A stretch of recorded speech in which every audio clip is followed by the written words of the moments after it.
Hello student, welcome back to my channel Samrat academy. Student, जितने बच्चे class 10th में हैं और 4 मार्च को साइंस का पेपर देने वाले हैं उनके लिए वीडियो सबसे ज्यादा इंपॉर्टेंट है। मेरे प्यार बच्चों, आज की इस वीडियो में आप लोगों को बताने वाला हूं मात्र 50 टॉपिक। अगर 50 टॉपिक अगर तैयार कर लेते हो तो 70 में बिल्कुल आप लोगों का साइंस में पक्का है।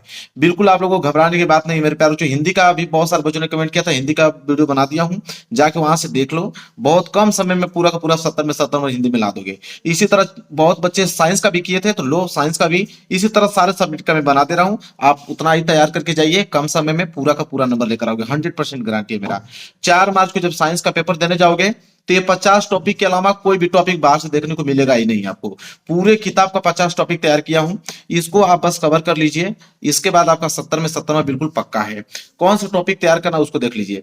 वीडियो को जरूर से जरूर लाइक कर देना, चैनल पर नया हो तो चैनल को जरूर सब्सक्राइब कर लेना। सबसे पहला टॉपिक मेरे प्यारों जो जाके आप किसी भी टीचर से आप पूछ सकते हो कि संयोजन तथा वियोजन अभिक्रिया, ये 100% आपको देखने को मिलेगा।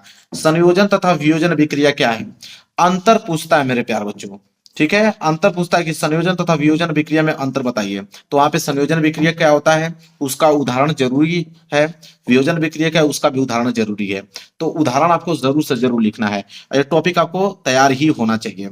मैं तो कहता हूं कि रासायनिक अभिक्रिया तथा समीकरण, रासायनिक अभिक्रिया कितने प्रकार का होता है वो सारे के सारे टॉपिक आपको क्लियर होना चाहिए। ये कई शब्द मैं आपको बता रहा हूं कि रासायनिक अभिक्रिया के सारे टॉपिक आपको तैयार होने चाहिए। इसके बाद दूसरा देखिए, संयोजन तथा वियोजन अभिक्रिया हो गया। इसके बाद पूछता है आपका उष्माक्षेपी तथा उष्माशोषी अभिक्रिया। इसमें भी आपका अंतर पूछता है या सिंगल सिंगल भी कभी कभी दे देता है।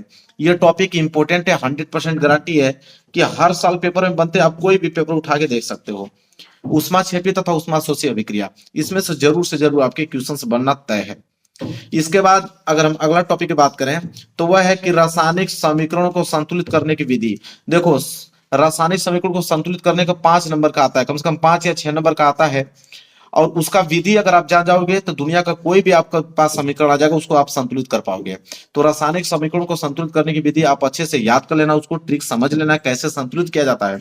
उसके बाद 5 से 6 नंबर के फिक्स हैं आपके, वो देगा ही देगा आपको रासायनिक समीकरण संतुलित करने के लिए।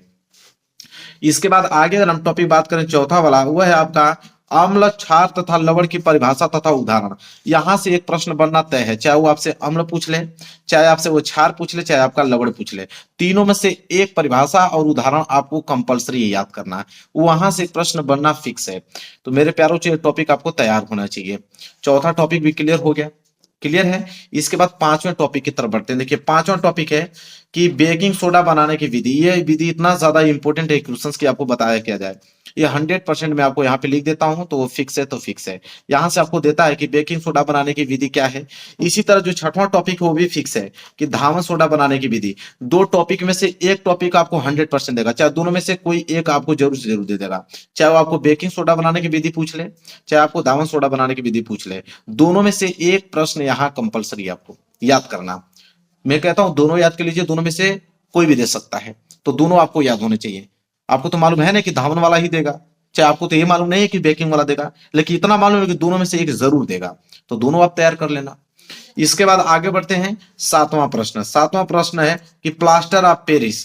ये प्रश्न बहुत ज्यादा इंपॉर्टेंट है।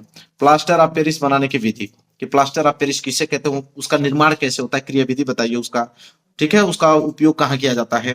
इसके बाद मेरे प्यारों ये वाला टॉपिक सबसे ज्यादा, उदासीनीकरण अभिक्रिया। ये अभिक्रिया तो बहुत ही ज्यादा इंपॉर्टेंट है कि उदासीनीकरण अभिक्रिया किसे कहते हैं। वेरी वेरी मोस्ट इंपोर्टेंट है, ये तैयार करना ही है मेरे प्यारे बच्चों। अगर 50 टॉपिक में आज की वीडियो बता रहा हूँ, 50 टॉपिक अगर आपका तैयार है तो दावा करता हूं मैं कि 70 में बिल्कुल आपका पक्का है, कोई रोकने वाला, इससे बाहर आपके पेपर बनेंगे नहीं, इतना बात मैं गारंटी लेता हूं। इसके बाद आपका आता है कि धातु और अधातु। ये अंतर वाला प्रश्न पूछता है कि धातु और अधातु में अंतर बताइए। तो आपको मालूम होना चाहिए कि धातु किसे कहते हैं, अधातु किसे कहते हैं। तो अंतर से प्रश्न यहाँ बनते हैं कि धातु और अधातु में अंतर बताइए। तो प्रश्न नंबर 9 भी यहाँ पे आप लोगों का क्लियर है। आगे बढ़ते हैं, अगला प्रश्न देखो। अगला प्रश्न है विद्युत रासायनिक श्रेणी। बहुत ज्यादा इंपॉर्टेंट है विद्युत रासायनिक श्रेणी। उसमें पूछता है अधिक क्रिया अभिक्रियाशील वाले तत्व, कम अभिक्रियाशील वाले तत्व। वहां पे पूरा श्रेणी ही आपको पूछ देगा ग्राफ बनाने के लिए। ठीक है, तो यह प्रश्न बहुत ही ज्यादा इंपॉर्टेंट है, विद्युत रासायनिक श्रेणी किसे कहते हैं। तो 10 टॉपिक यहाँ तक क्लियर हो गया।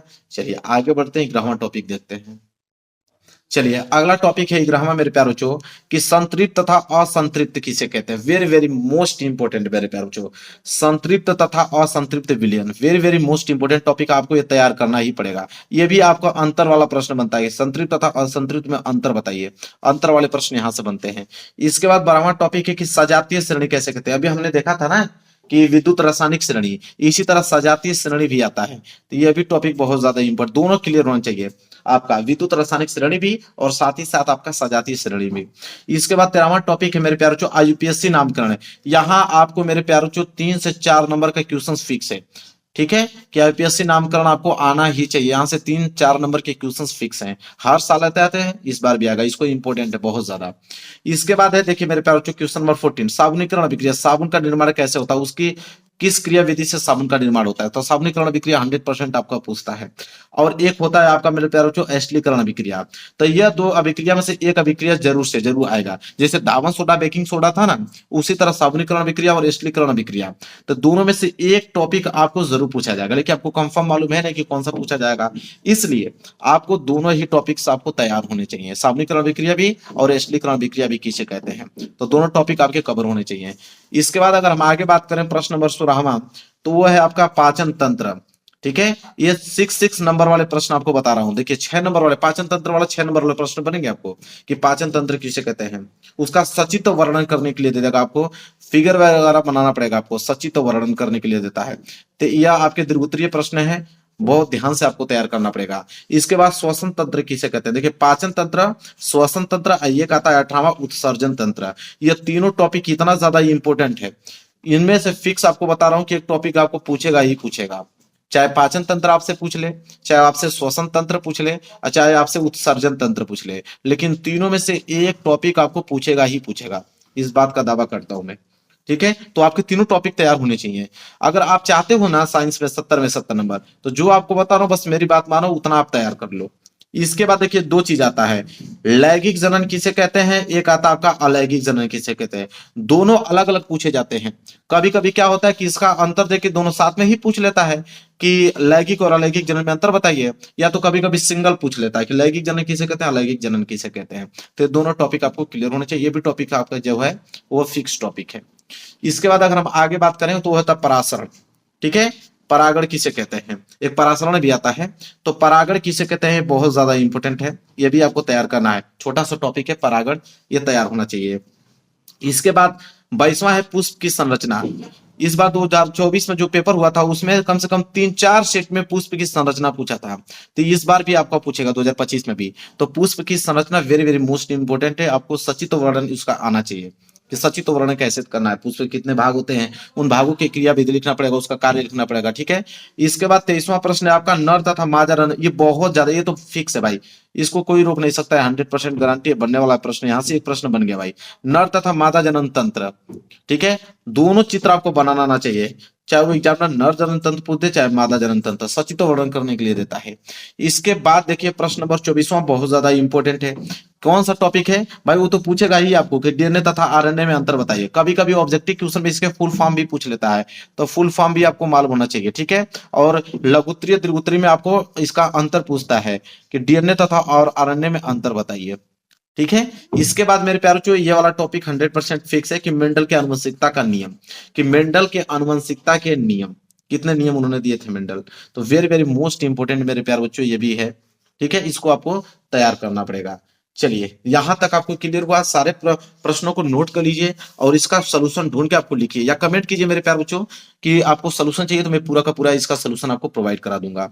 26वां प्रश्न है कि एक संकर तथा द्विसंकर संकरण में अंतर बताइए। ये प्रश्न मेरे प्यारे बच्चों बनने वाले हैं आपके एग्जाम में, इतना आप याद रख लीजिए कि एक संकर तथा द्विसंकर संकरण किसे कहते हैं। इसके बाद प्रश्न नंबर 27वां की अगर हम बात करें तो लिंग निर्धारण की प्रक्रिया बहुत ही ज्यादा इंपॉर्टेंट है, वेरी वेरी मोस्ट इंपोर्टेंट, इस पे ट्रिपल स्टार आप बना लीजिए इन प्रश्नों पे कि लिंग निर्धारण की प्रक्रिया। इसके बाद मेरे प्यारों जो मानव मस्तिष्क बनाने के लिए इस बार पूछा था 2024 में, तो भाई 2025 में भी आपको रिपीटेशन कर सकता है इस प्रश्न को, इसमें नो डाउट है, आपको मानव मस्तिष्क बनाना आना चाहिए, उसका सचित्र वर्णन। इसके बाद मेरे प्यारों जो तंत्रिका तंत्र, ठीक है। मानव मस्तिष्क और तंत्रिका तंत्र, ये दोनों टॉपिक बहुत ही ज्यादा इंपॉर्टेंट है, क्योंकि 2024 में इसको कई सेटों में पूछा, तंत्रिका तंत्र और मानव मस्तिष्क, तो इसलिए 2025 में भी पूछा जा सकता है। तो इसको इग्नोर नहीं करना, आपको तैयार करके जाना है। इसके बाद है मेरे प्यारे बच्चों, आइए प्रकाश का परावर्तन। तो आपको मालूम ही मेरे प्यारे बच्चों कि प्रकाश का परावर्तन कितना ज्यादा इंपॉर्टेंट है, अपवर्तन भी इंपॉर्टेंट है। देखिए मैं यहाँ पे लिखा भी हूँ, छोड़ ही नहीं सकता, क्योंकि मुझे मालूम है कि आने वाले हैं।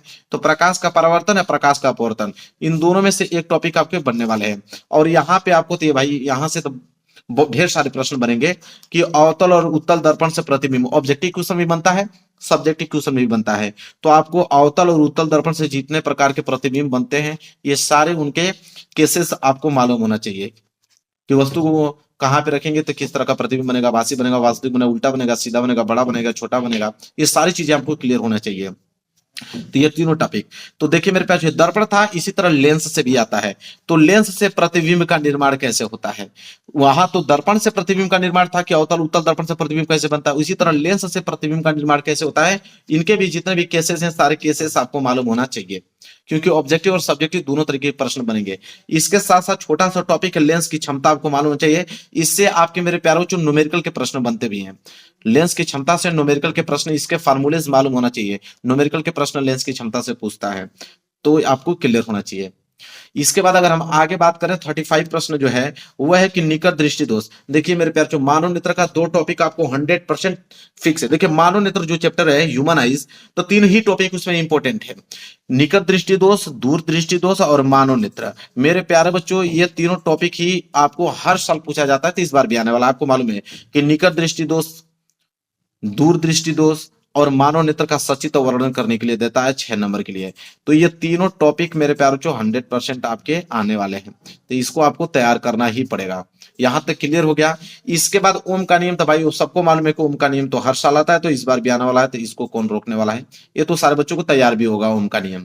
साथ ही साथ विद्युत धारा किसे कहते हैं, 2 नंबर के लिए पूछ देता है, और विद्युत धारा को आई से डिनोट करते हैं, और इस पर न्यूमेरिकल वाले प्रश्न बनते हैं।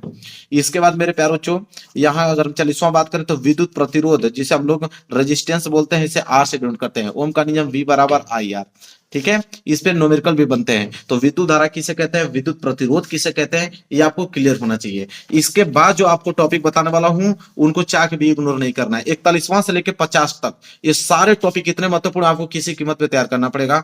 आपका 41 प्रश्न है आपका श्रेणी क्रम संयोजन, कि अगर प्रतिरोध को अगर श्रेणी क्रम में अगर हम सजा देते हैं, तो उसका तुल्य प्रतिरोध का फार्मूला बताइए।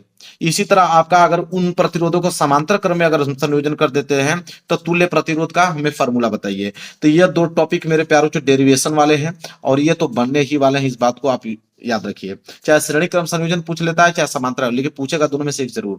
ये डेरिवेशन वाला है, आपको सूत्र उसका निगमन करना होगा।